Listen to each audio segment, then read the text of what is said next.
In October of 2023, a team of archaeologists and geophysicists stood in a muddy field in County Roscommon, Ireland, staring at a narrow slab of limestone half buried in the mouth of a cave. The slab weighed several hundred pounds. It had been photographed, measured, and mapped by researchers for decades. And according to the field notes from the previous survey, it was not where it was supposed to be. The stone had moved, not slipped, not eroded, moved, rotated, and shifted along the passage floor in a way that none of the equipment on site could explain. In a sealed limestone cave that no human being had officially entered in years. The locals were not surprised. For over 1,000 years, people of this valley have called this cave by a specific name, and they have passed down a specific warning. Door at the bottom of the field opens on its own schedule. Medieval monks, checked writing in the margins of 12th century manuscripts, called this exact spot something even more direct. They called it the Gate to Hell. In 2023, for the first time in recorded history, a scientific team moved that stone aside, sent their instruments through the opening, and documented what was on the other side. What came out of that cave, what was recorded on their thermal cameras, captured in their air samples, and picked up on their audio equipment, has never been fully published. But pieces of it have leaked out, and those pieces are the reason this story exists. Because what's beneath the fields of Ireland doesn't just defy what we know about archaeology. It defies what we know about preservation, about human history, about ancient warnings that were dismissed as folklore for centuries, until scientists finally checked the data and found out the folklore was right. Bodies pulled from the ground with their fingerprints intact after 200-300 years. A sealed tomb older than the pyramids, whose DNA results were so disturbing that researchers double-checked them for months. Entire hidden complex buried under a grass mound that has been scanned, mapped, and deliberately never excavated. An inscription carved inside the doorway of the cave itself, naming the son of a goddess. A sound recorded in the dark with no identifiable source. An air that, according to one member of the survey teams, came out of the passage moving in the wrong direction. This is the story of Ireland's moving stone door, and everything science has found behind it. And by the end of it, you'll understand why the team resealed the entrance, why the footage from the final chamber has never been released, and why one of the surveyors, when asked what they found, reportedly gave a one-sentence answer and never spoke about it again. We didn't open the door. We just reminded it that we're here. To understand what makes Ireland different from every other country in Europe, you have to start with the ground itself. Roughly 1/6 of Ireland is covered in bog-deep, waterlogged blankets of peat that have been accumulating centimeter by centimeter for 10,000 years. A bog is not just wet soil. It is a chemical machine. The water inside it is cold, acidic, and almost completely without oxygen. Bacteria cannot survive in it. Decomposition cannot happen in it. The acids in the peat bind with organic material and tan it, the same process used to turn animal hide into leather, which means anything that goes into an Irish bog doesn't rot. It doesn't decompose, it doesn't get eaten, it is preserved. Skin, hair, fingernails, the contents of a stomach, the expression on a face, sometimes for thousands of years. The bogs are only half of the machine. The other half is stone. Ireland contains some of the oldest intact buildings on the surface of the earth. Passage tombs, massive, engineered mounds of stone and earth with chambers at their hearts, that were built more than 5,000 years ago, older than Stonehenge, older than the Great Pyramid of Giza. Many of them were sealed by their builders and never reopened. The chamber at the center of Newgrange, most famous of them, stayed closed and waterproof for roughly 5,000 years. When it was finally entered in 1699, the inside was dry. So Ireland has two perfect preservation systems: chemical vaults in the bogs and architectural vaults in the tombs. Here's the part that almost no one outside Ireland understands. There is a third preservation system, and it isn't chemical or architectural. Fear. Scattered across the Irish countryside are more than a few thousand ancient earthwork enclosures, circular banks and ditches known locally as raths or fairy forts. They sit in the middle of working farms, on valuable land, directly in the path of roads and developments. And for the better part of 1,500 years, the people of Ireland have refused to touch them, not because of any law, because of a belief, passed down generation after generation, that disturbing them brings catastrophe, sickness, ruin, death. This is not a quaint historical footnote. In 1999, the Irish government rerouted a national highway to avoid cutting down a single hawth bush that local tradition identified as a fairy meeting place. Engineers altered the road. The bush is still there. Farmers in the 21st century, with GPS-guided machinery, still plow careful circles around fairy forts their great-great-grandfathers also refused to touch. Anthropologists call it superstition. Look at what it accomplished. While the rest of Europe quarried its monuments for building stone, and looted its tombs. Centuries before archaeology existed, Ireland's monuments survived, tens of thousands of them, guarded not by fences but by fear. In other words, for 1,500 years, something convinced an entire country to leave the doors shut. The question this story keeps coming back to is simple. What were they afraid of? And the first hint at an answer came not from the tombs or the caves, but from the bodies. In 2003, a worker operating a peat milling machine in County Offaly noticed something tangled in the machinery. He stopped the machine and climbed down. Caught in the blades was a human torso, and the first thing investigators noticed when they recovered it was the hands. The fingerprints were intact, fingernails were intact, and they were manicured. Smooth, carefully maintained nails on soft hands that had clearly never done manual labor. Police initially treated it as a modern murder. Then the radiocarbon dates came back. The man had been in the bog for around 2,300 years. He's known today as Old Crogan Man, and he is one of the most disturbing archaeological finds in European history. He was enormous for his era, estimated at around 6'6". He had eaten a final meal of cereals and buttermilk, and he had been killed with a level of violence that goes far beyond execution. He was stabbed in the chest. Defensive wound ran across his arm, where he had tried to block the blade. Holes were cut through his upper arms, and ropes of twisted hazel threaded through them to restrain him. He was cut in half, and his nipples had been deliberately sliced. That last detail is the one that unlocked everything.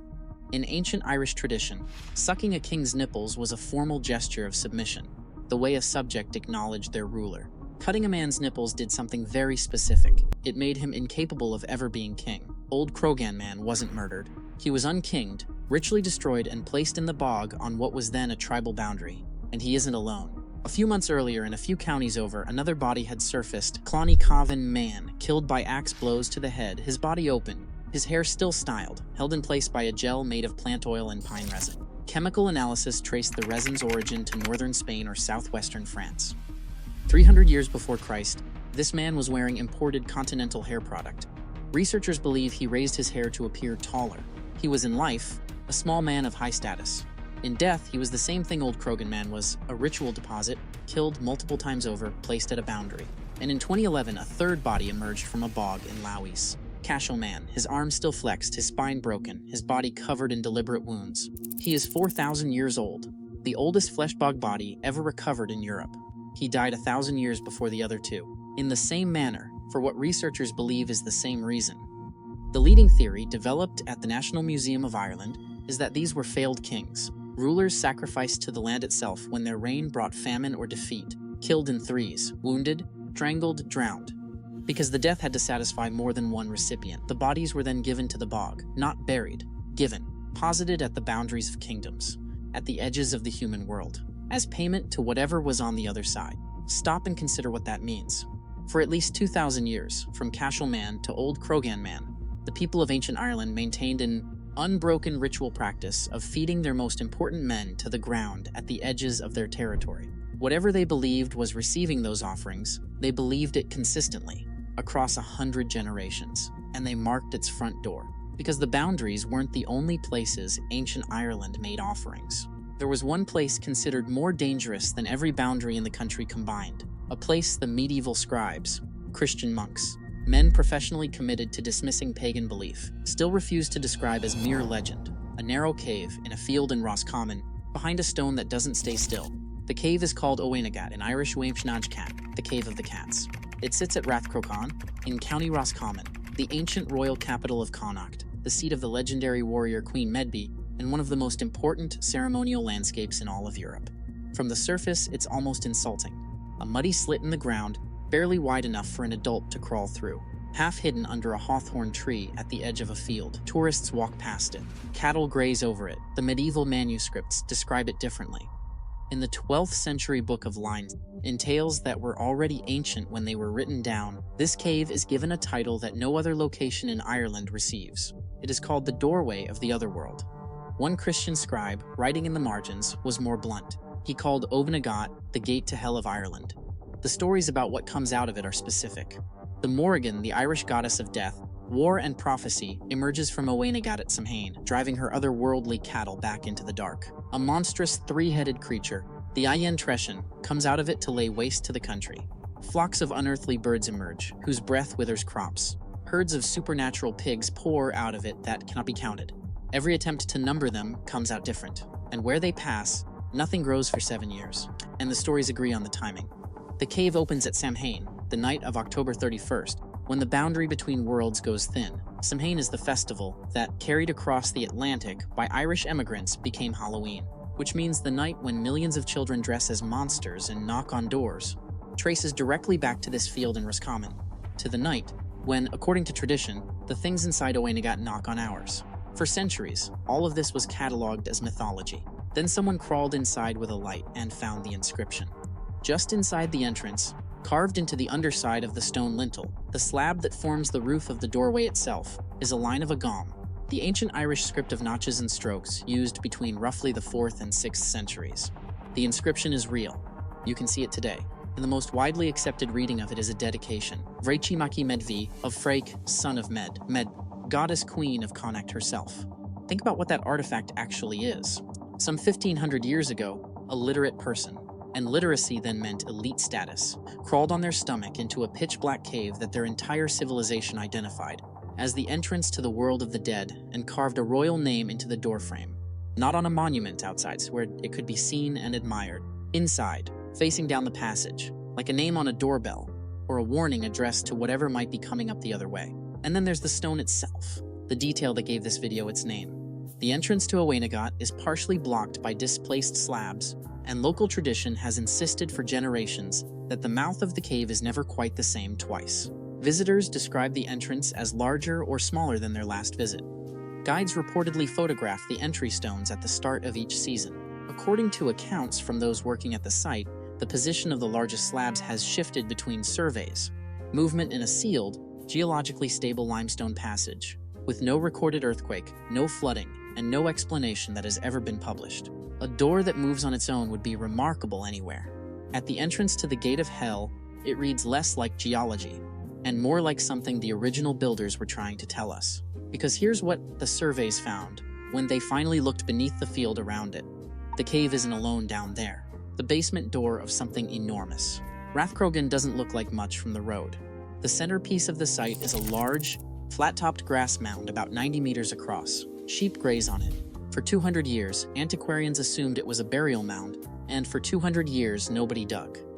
Then, beginning in the 1990s, researchers from the Irish universities did something better than digging. They brought magnetometers, electrical resistance meters, and ground-penetrating radar, and they scanned the entire landscape, through the grass, through the soil, into the mound itself.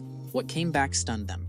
The mound is not a pile of earth. It is the summit of an engineered complex. Beneath the surface, the instruments revealed a massive oval enclosure, roughly 360 meters across, bank after bank, ditch after ditch, ring inside ring, with the great mound at its center. Inside the mound itself, the scans show buried structures. At least one enormous circular building, and a stone-lined passage. Around it, dozens of monuments invisible from the surface. Avenues, barrows, enclosures, an entire ceremonial city sleeping under a sheep pasture. And one of the features the surveys traced runs in the direction of Oweynagat. The Gate to Hell isn't an isolated cave. It sits within the structure of the complex, connected by design to the greatest ritual center of Western Ireland. Now here is the part that should keep you up at night.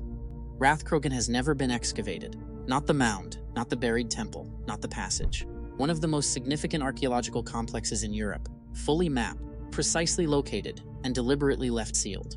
The result is the same as it's been for 1500 years. Everyone stands on the surface. Nobody opens the ground, and Rathcroghan is not the exception. It's the pattern. In 2018, during renovation work at Dowth Hall, an 18th century mansion in the Boyne Valley, workers found something underneath the house.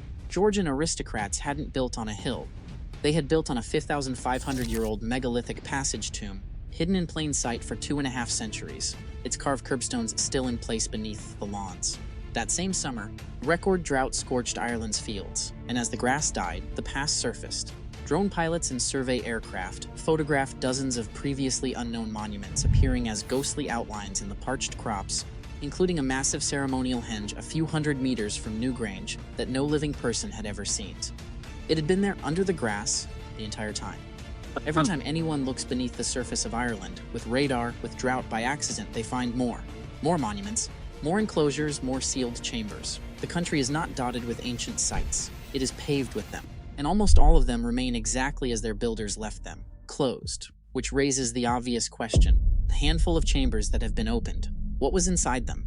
In the most famous case, the answer didn't come from bones or artifacts. It came from a DNA sequencer, and it was so strange that the researchers spent months checking it before they dared to publish. Newgrange is the crown jewel of ancient Ireland, a passage tomb in the Boyne Valley built around 3200 BC, 5,200 years ago. It is a feat of engineering that borders on the impossible. An artificial mountain of 200,000 tons of stone, with a 19-meter passage at its heart aligned so precisely that on the winter solstice, and only then, the rising sun spears through a purpose-built aperture above the door and illuminates the central chamber for 17 minutes. The roof has not leaked in 5,000 years. In the chamber at the heart of that monument, archaeologists recovered fragments of human bone, and in 2020, a team of geneticists from Trinity College Dublin published the genome of one of those individuals.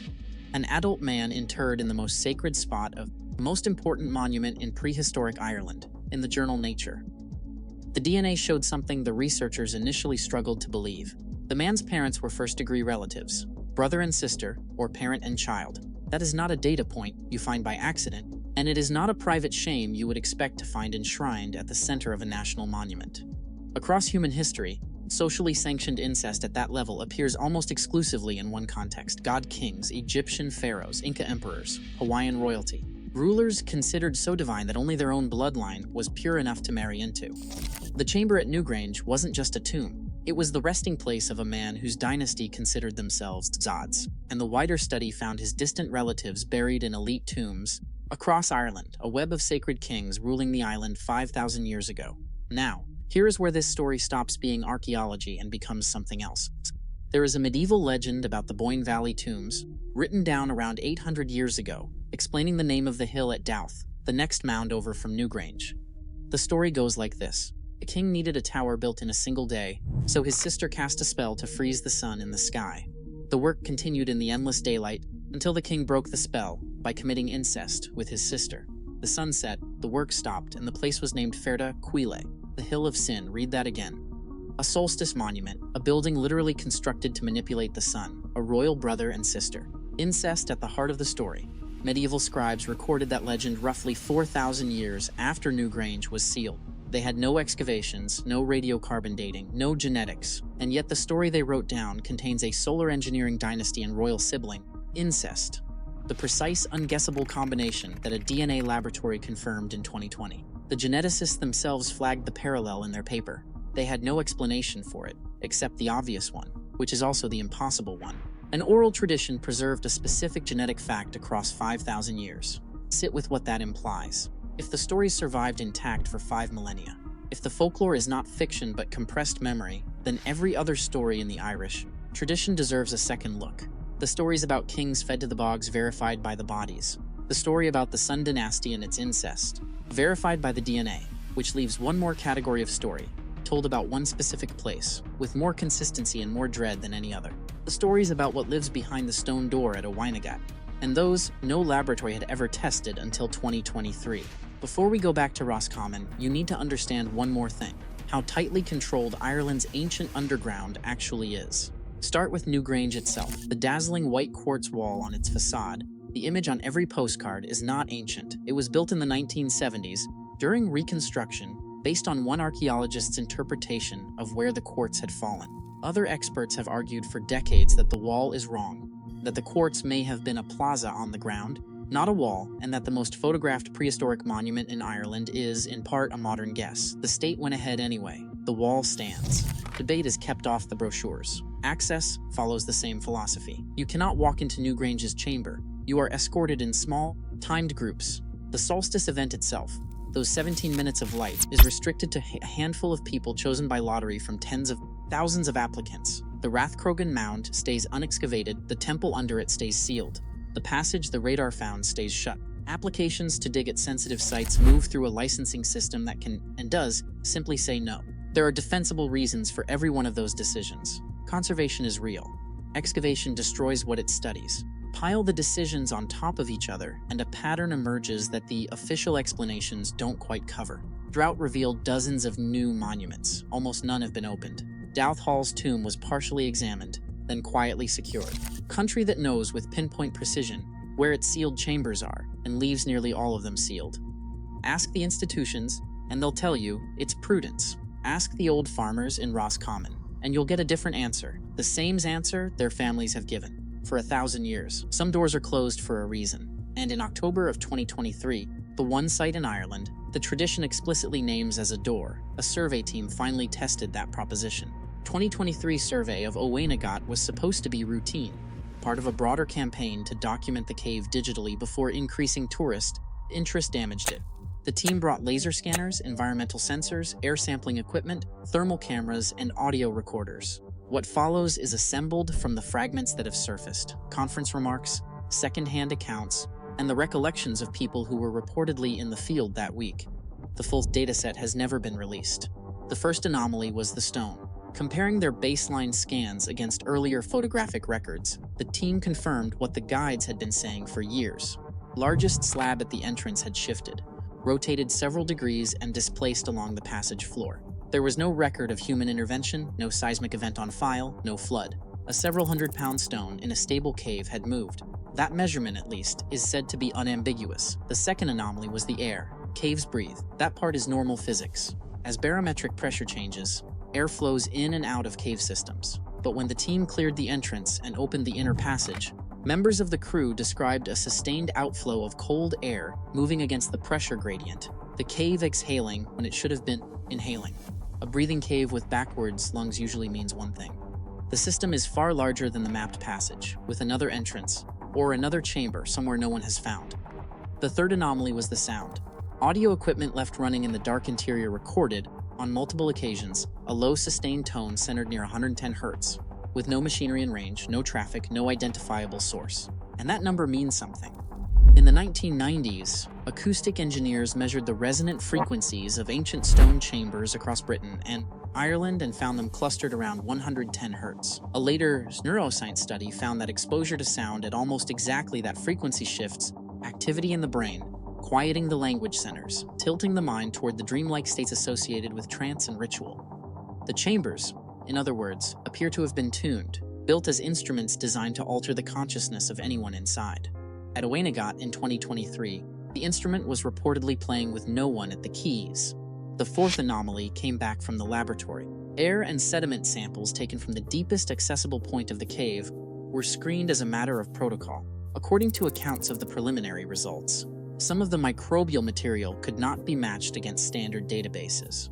It is less supernatural than it sounds. Most microbes on Earth remain uncatalogued, but it carries a real and known danger. In 2014, scientists revived a virus from Siberian permafrost.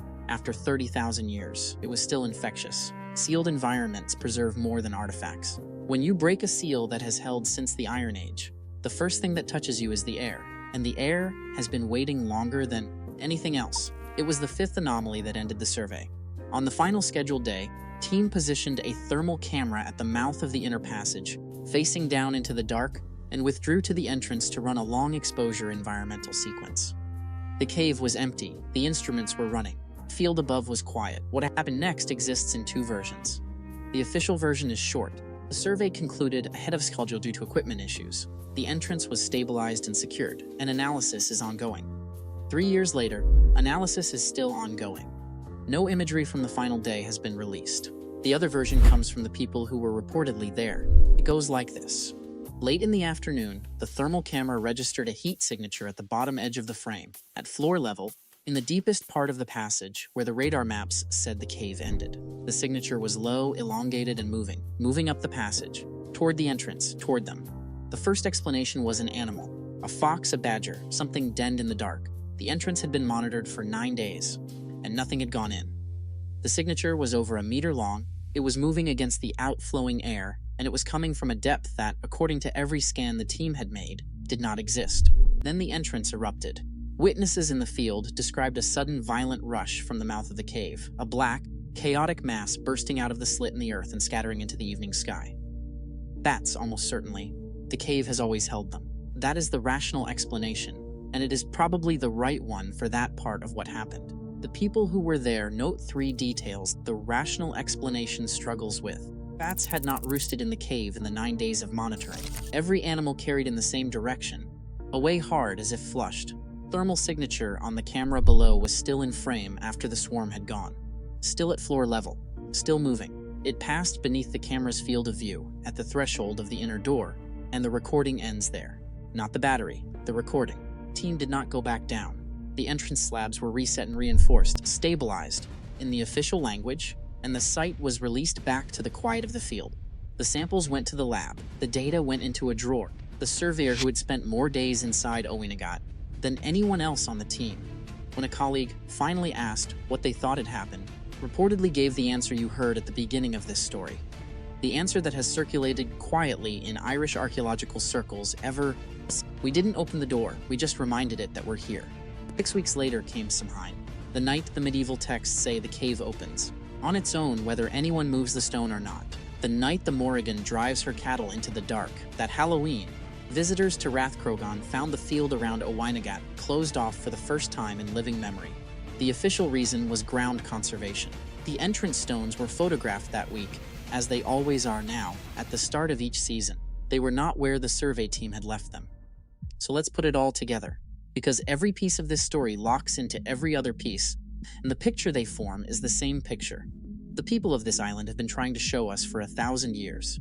The bog bodies are real. You can stand in front of Old Croghan Man in the National Museum in Dublin and look at the fingerprints of a king who was fed to the ground 300 years ago. The tombs are real, older than the pyramids, sealed, engineered, tuned to the sun. The hidden complex under Rathcroghan is real. Radar maps are published. The Ogham inscription inside the mouth of Oweynagat is real. You can crawl in and read the name of Medi's son above your head. The DNA is real. A god-king born of incest, confirmed in nature, foretold by a legend written 4,000 years after his tomb was sealed. The 110 Hz resonance is real. The revived permafrost virus is real. Medieval texts calling that cave the gate to hell are real, sitting in archives, in ink that is 800 years old. And the warnings were real. That's the part that should stay with you. The drowned kings at the boundaries, the untouchable fairy forts, the highway bent around a single hawthorn's bush, the 40,000 monuments left sealed by people who could not have told you why. Only that their grandparents were afraid, and their grandparents before them, in an unbroken chain of fear stretching back past the Iron Age, past the bog bodies, all the way to the Sun Kings of the Boyne. Twice now science has tested the old stories against hard evidence, the bodies, DNA, and twice the stories have been right. There is only one major story left untested. It says there is something on the other side of the stone door at Oweynagat.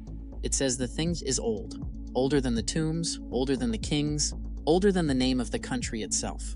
It says the door opens every year on its own schedule, on the night we still celebrate without remembering why, and it says, in tales the Christian monks copied down with shaking disapproval and could not bring themselves to leave out, that what lives behind the door does not age, does not forget, and does not consider the field above it to be ours.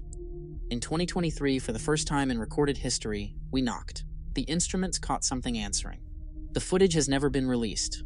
The entrance has been stabilized, and in a quiet field in Roscommon under a hawthorn tree, a stone that weighs several hundred pounds goes on slowly, patiently moving exactly the way it has for 1,000 years. The locals could have told them. The locals did tell them. Some doors aren't sealed to keep people out. They're sealed from the inside.